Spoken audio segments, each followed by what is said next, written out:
Prepare to be captivated by the business story of the week, hosted by me, Shaahin Shan. Join us on a journey through the twists and turns of entrepreneurial triumphs and setbacks. Immerse yourself in the narrative and witness the magic that turns dreams into reality. This is Business Story of the Week. Hey guys, welcome to Hack and Grow Rich. My name is Bart Baggett, and we are going to dive into some techniques and tips that can make you richer. I mean, if you're into money. I don't know, maybe you don't like money, maybe you hate money, but if you like money, you like hacking, and you like business, you're going to love my co-host, Shaahin Shan. Hey, buddy. Hey, Bart. How's it going? What's new? Dude, it's so good. I went a trip to LA for a while, went to Texas, went to Austin, visited some great friends. It has been a wonderful weekend, and I'm ready to do the show. I love it. I love it. So for all of you guys who are here, we're about to get in to Facebook Live. So we're about to go live on Facebook. So here we go, getting ready to go live onto Facebook. So for any of our friends that watch us, we will eventually be doing Instagram Lives, but we will be doing Hack and Grow Rich on Facebook Live. So here we go. We're going live on Facebook in 5, 4, 3, 2. This meeting is being live streamed. Got it. And 1. It's setting up for Facebook Live.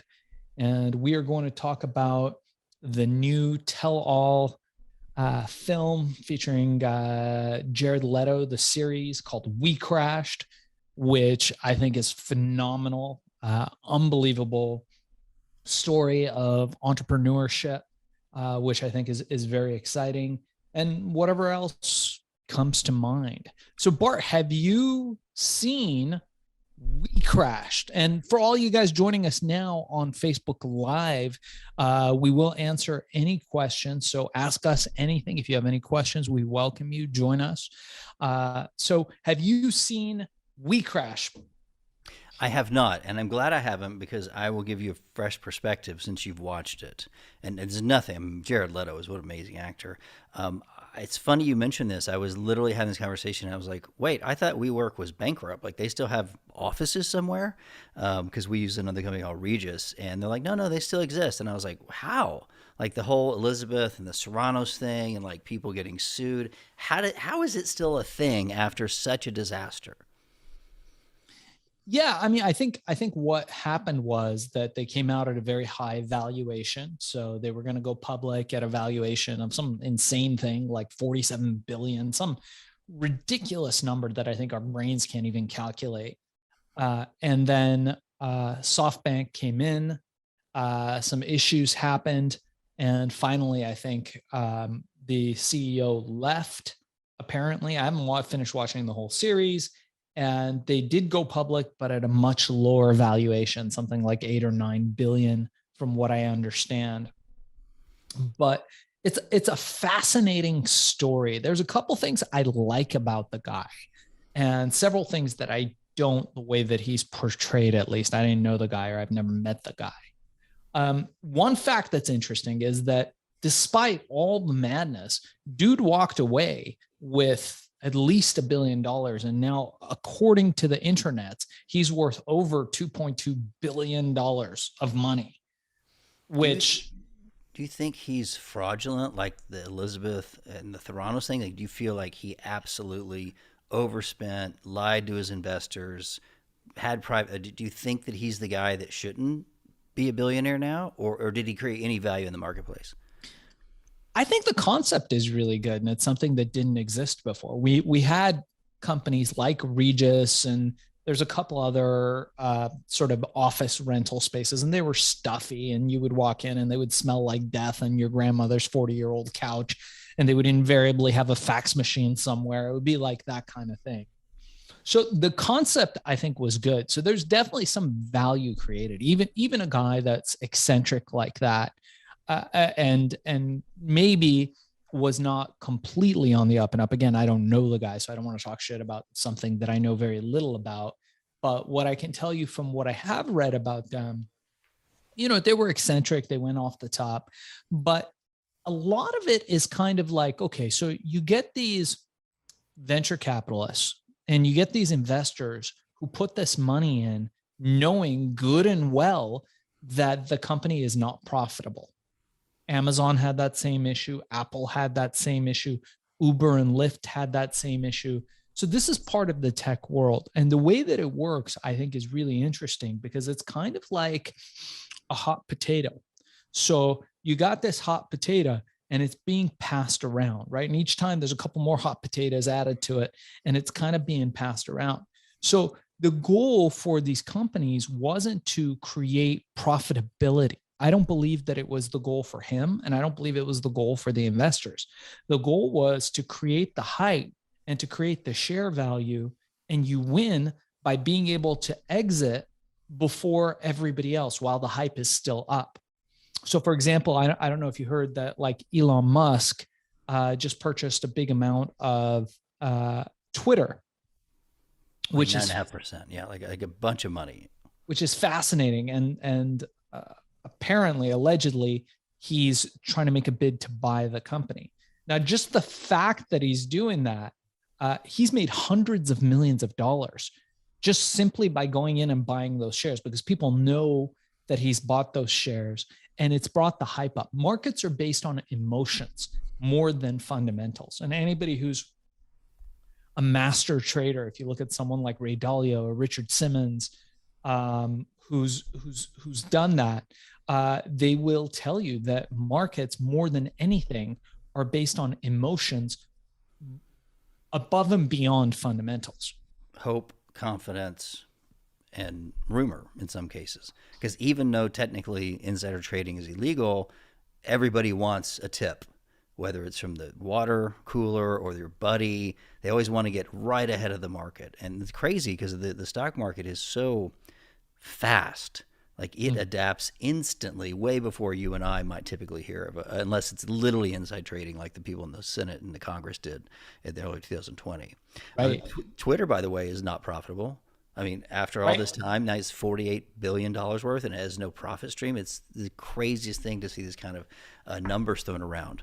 But yeah, he did create value. And I totally have seen, because of the Facebook movie, it was all about these early investors and then trying to get the hype up. And I think Facebook held back many, many years before they went public. As they went public, they hit the right price and the investors got rich instantly. Either they owned stock and hold on to it, or they liquidated and they got, a 20-to-1 return on investment, where the average investor invests $77 and maybe or maybe not, it'll go up once or twice.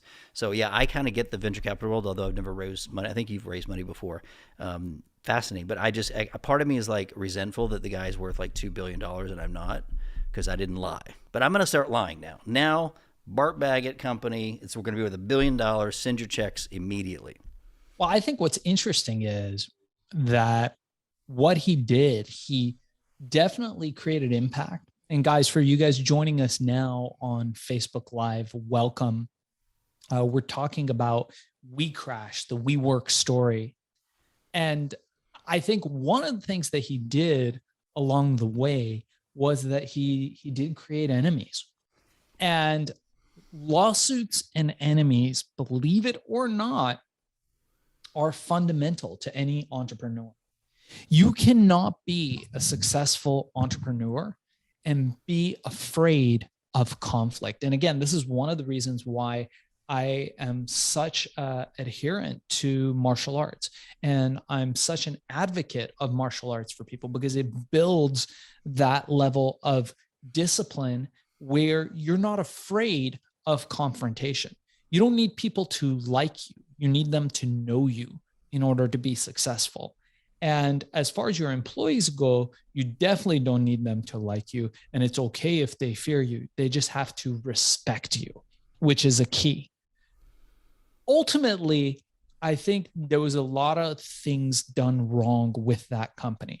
And you can see it. You can see, the culture was a little wacky, the way that they grew without any profitability and just creating, you're spending hundreds of millions of dollars to grow at an incredibly rapid clip.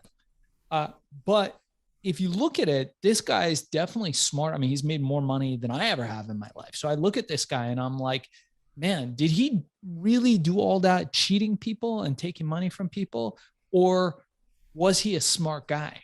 And in this particular case, I suspect that he was smarter than most people, or that he is smarter than most people, and is able to do that. So you look at people like Elon Musk, smarter than most people. There's a reason why he's currently the richest man in the world. Jeff Bezos, the same thing. And you just can't get to a level of success in life that's meaningful without creating some enemies. It's going to happen. And when it does, you cannot be afraid of confrontation. Number one. The second thing I'm constantly telling people, and I'm curious what you think of this, Bart, is that you should never create enemies where you don't need to. So if it's unnecessary, don't do things that create enemies. An old teacher of mine, I would always ask him, I'd be like, hey, you have all this power in these particular situations and negotiations. And he would tell me, hey, we don't want to punch the other side without a very good reason and a very good outcome for us. I couldn't agree more. I mean, anytime, and I've read a lot of celebrities talk about this, is they don't read their Twitter accounts. A lot of celebrities don't read reviews because it's very difficult if you get into the mire of those with no voice and no experience to allow them to have a voice. And I think it's one of the downsides of this social media opportunity is people think they're entitled to criticize your 25-year career because they didn't like a movie or you didn't like something you said, or they think they're entitled to cancel you because they didn't like a joke, as we've seen the massive discussion over the last few weeks with the Will Smith episode. So yeah, I think that it's difficult to be a celebrity or do anything with significance without getting attention of the trolls and without people jumping up and hating you. And I've had this, remember when I was 19 or 20, I started marketing in this little niche of people teaching handwriting analysis and doing forgeries and forensics. And I got so much hate mail because I was 20 years old. And how could he know anything? And who certified him? And blah, blah, blah. And he didn't come from our school. And I was like, guys, this is not religion. This is just a bunch of people looking at handwriting, trying to figure out if it's a forgery, trying to figure out, like, is this person a nice guy? It shouldn't have been a contentious thing. Right. But as soon as someone thought I was taking over their territory, almost like if I'm flirting with a woman and she's got a boyfriend, like all of a sudden I'm the enemy because I'm saying I'm being nice to his girlfriend. Like, I'm not the enemy. Like, there's no reason we can't all have a nice conversation. So I have found a lot of insecure people are very territorial in even the smallest insignificant markets. And then when you're talking about big celebrities, the Joe Rogans of the world, and you were doing billions of dollars, you had to have people criticize you. You're booking billions when you're walking on the beach with thousands of dollars in a bag. You probably had competitors. You're probably talking shit about you. You probably had people telling you it was a bad batch. All not true. Why would they do that except they felt intimidated?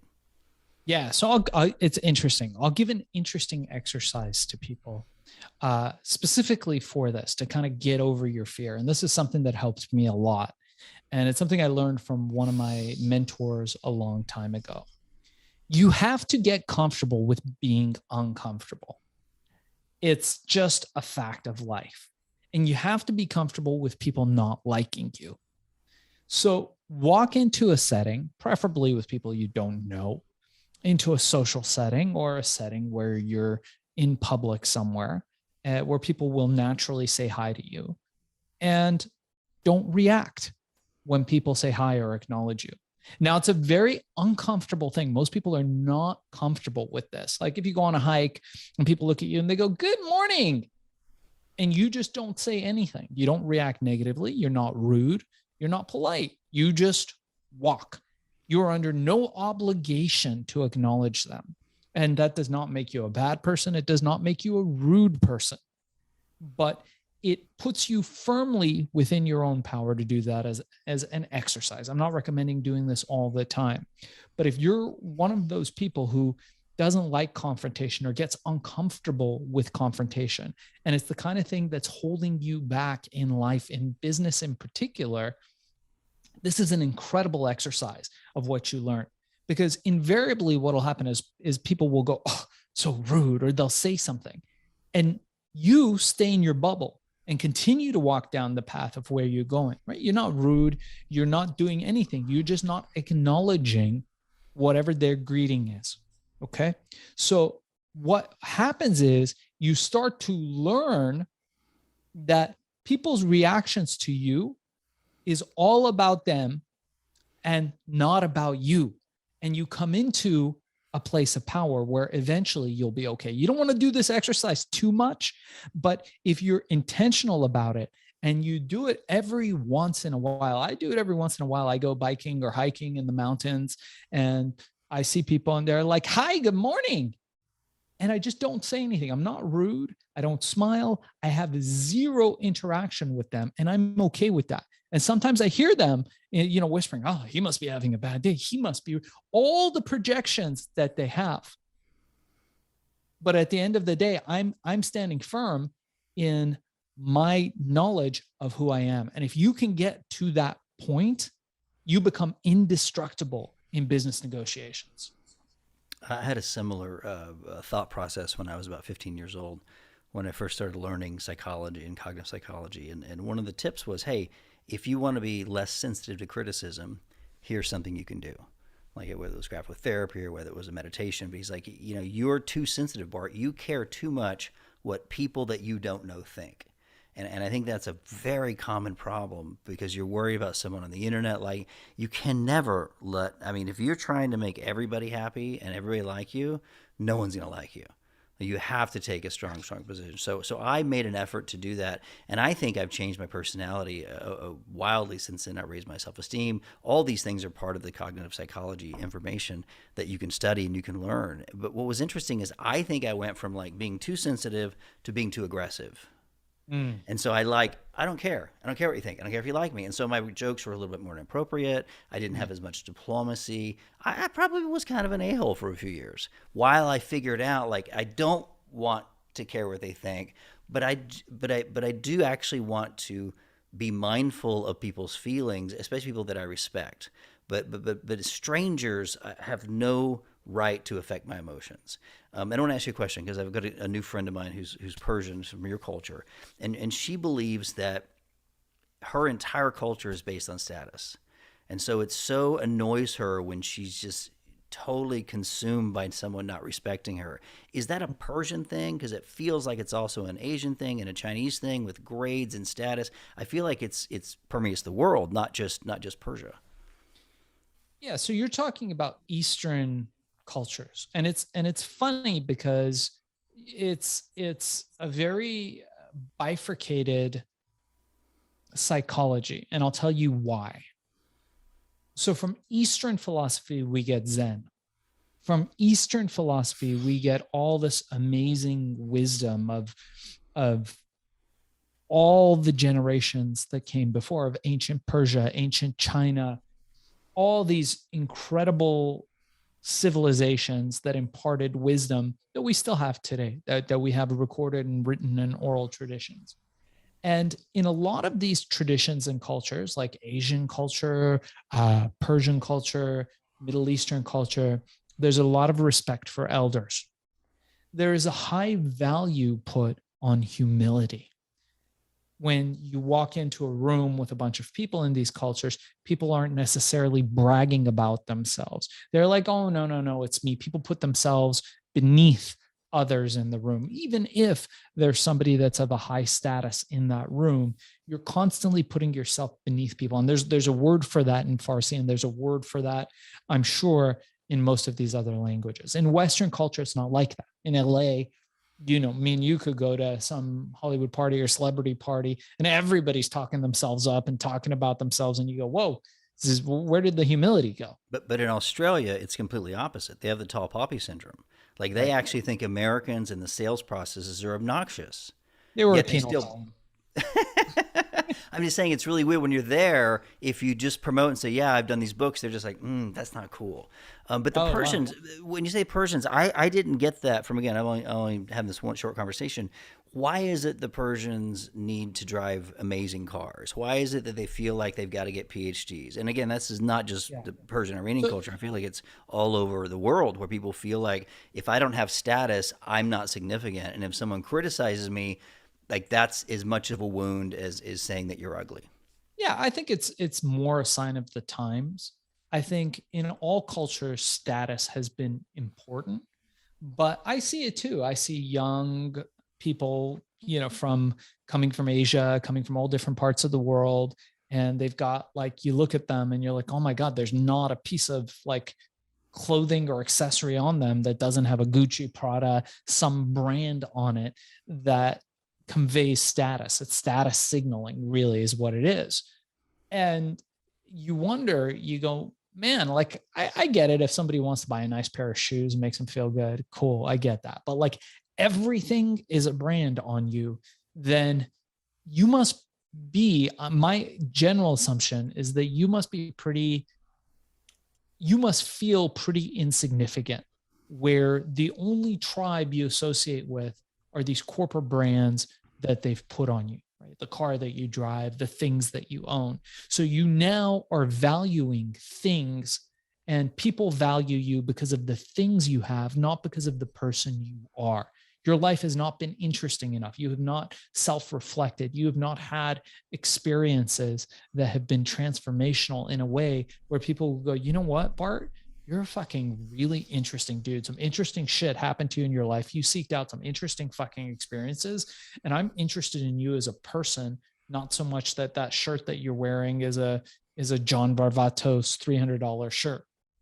Your perspective is the same as mine, but you and I have had a unique journey, which we've Mm. been around wealthy people for 20, 30 years. When I was at Pepperdine, I was just a kid. I was broke, but I used to hang out in the Malibu market, and there'd be Tom Hanks there and all these movie stars, and they never wore expensive clothes. They never showed. Like, it was always super downplayed because you knew that they were like, look, I've already made it. I'm just trying to, like, have a peaceful cup of coffee. Whereas I was in Miami recently, this last year, and it seems like the Cuban culture, at least the American Cubans, they're highly brand functioned. Like, they wear necklaces and they drive like bright yellow Rolls Royces. And Yeah. and it's like, okay, they made some money, but someone explained to me, he goes, the reason that is most of these people, and again, I'm generalizing, so apologize, don't send us crazy message of Southern Florida. Although if you live in Southern Florida, you probably already know that you're the blunt of all the jokes. Cuban Americans for canceling Bart. I see it right now. But I was interested because, I mean, these are real successful guys that I was at a conference. And I was like, why do they feel the need to wear the chains? And they said, well, because most of their friends and relatives came from either poverty or another country. And so having that status of saying, look, I've lifted myself up was in itself a very significant, beacon, and it attracted people, and it attracted people saying, how did you do it? It attracted women or men or whatever. And I thought that was really fascinating because I think it also stems from where your culture comes from, not necessarily inherent insecurity, because even if they were super secure and they're in the marketing business, they still need to get attention. A couple of real estate gurus, and I was like, God, I could never buy from this guy. He's so obnoxious. Really smart, but just too flashy for me. I'm like, wow, I don't need to see his car again. I want to hear some real estate advice. Yeah. Yeah. Look, I think different things mean different things to different people. And I think as far as Persians go, it's always been a culture that has given status to kind of shiny things. From the dawn of time, Persians have been attracted to gold and gold things and kind of this over the top status type thing. They have it in India too, which used to be part of Persia back in the day. So these are things that I think through a familial structure, which you got to remember, Asian culture is based around familial structure. You want to come off as being high status. And I think these are things that signal status. So a lot of these cultures do it. And a lot of people are lost. They don't understand how to signal that they're high status without brand representation and buying things that make them look rich rather than them doing things that actually get them rich. I remember when I had no money and my I had like maybe I had made like $100 and I wanted to go buy there was like a piece of clothing that was on sale. I think it was a jacket and it was like $75. And I remember talking to my first mentor and he says, where are you going? I said, oh, I'm going to go buy this jacket. He says, why are you buying this jacket? And I told him, I said, hey, it's pretty cool. It's worth $200, but they're selling it for 75. I got to get it. I'm going to look cool. And his words were, why don't you keep your money and invest it in making more money? And Let's try to get you rich rather than having you try to look rich. And in that moment, I realized that I would never do that again. So it was a very important lesson for me. The problem is with most people, you can get that dopamine hit by just looking rich and having somebody admire something that you're wearing or that you've bought. But what they have to realize is that that's really it's a fool's game, because it's much better to have somebody appreciate you for some cool thing that you've done, some inner experience that makes you who you are, that creates the vibe of the person that you are, rather than something that you bought. Any idiot can go out there and rent a fancy car, buy a thing, and show it off. Not everybody can go out there and have meaningful interactions and meaningful experiences that impact people. I was reading a book. I don't know if it's a Buddhist book or not, but they were defining that happiness should not be the goal, and which is fascinating because one of my first books is called "Success: Secrets of Rich and Happy," and they just said let's define happiness. And usually, this is again the author speaking. Happiness is what happens when the outside world gives you something. Someone gives you, your lover gives you a compliment, someone gives you a gift. You have this emotion of happiness, but it always fades because it's coming from somewhere external, such as a compliment or a status or even a brand fades in a couple of years. But they said the joy should be the better goal, to live a life of joy, a journey where you're joyful both in the good times and bad. And I really liked that distinction, because happiness, if you're just chasing happiness, then you're chasing events and stimulus from the outside that would then make you happy. Obviously, you can make yourself happy, but I think the word joyful really struck a nerve with me, so that you could aim to be joyful, not necessarily, because I can be joyful when I'm sad. Like I can have joy and appreciation even after someone's passed away. Like obviously happiness is not the proper emotion. Just like the Facebook emojis were not really appropriate for tornadoes. like, hey, I just survived a tornado. Like, yeah, my dad just died. Like obviously that's not the right emotion. So I love that distinction where if your mission is joy, then it's not always happiness. And I think it goes back to the thing. If your mission is to get a dopamine hit from some validation externally, you're setting yourself up for a life of constantly chasing status, which is in the end very, very difficult to maintain. I agree. And I think with that, you can take us out. Bart, if people want to get a hold of you and get closer to being happy, how do they do that? Hey, I got a couple of cool books. One's called The Magic Questions. One's called The Success Secrets of Rich and Happy. You can go on Amazon and buy them, but you can also get them for free if you go to getbartsbook.com. There's an opt-in page, a newsletter pop out, and then you can just download the book. And I've got actually a number of interesting videos that I've filmed with that. But then you're on our email list. We'll find out more. There's some interesting events coming up live within our community, but you got to be on the email list. So stop by bartbaggett.com or getbartsbook.com, and then follow us on Instagram. And on this channel, this is a pretty cool podcast. Go ahead and share this and like the Hack and Go Rich podcast. I know if you're watching on Facebook, you're on the podcast, but I think, Shaahin, it's on all the podcast platforms, and you'll tell that, and you'll talk about your Amazon course, because I love what you're doing with helping people create that secondary income on Amazon. Yeah. So if anybody's interested, check out the Amazon course. It's fbasellercourse.com. That's fbasellercourse.com. That's where we teach people how to create recurring streams of revenue on Amazon. And if you like this show and you're interested in being booked on this show or other great shows like this, I know Bart's got his own podcast that he's starting up soon, and we're going to support him with that.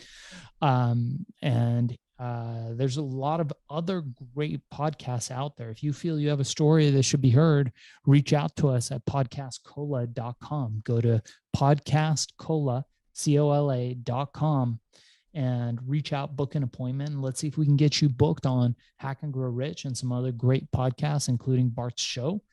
And for anybody that's interested in getting a hold of me, my direct email, darkzess@gmail.com. That's DARKZESS@gmail.com. I answer all emails directly. It might take me a minute. And I hope you guys have an amazing weekend. We're going to have some great guests coming up. All right, so here's the thing. We try to get a little bit better every day, but we can't do it without you. So if you like the video, make sure to like and subscribe below. And if you have any comments, just leave them in the space under.